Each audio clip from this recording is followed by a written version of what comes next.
This is WZRELB 1000 power inverter. It's a modified sine wave inverter. It's not pure sine wave, but it's enough for normal use, like kettles or heater or light or TV. And to use for kettle is very normal in our daily life. Let's say if this power inverter 1000 watts can work for the 1000 kettle. Let's check. We turn on the switch.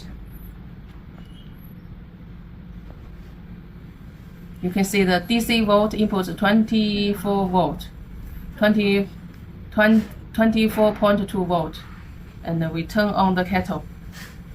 Now the power is 0. We turn on the kettle. The light is on.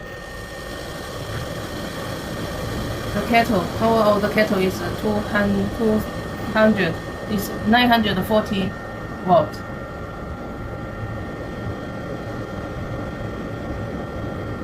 My battery is not fully charged right now, and for the 22 volt input, the kettle is still working.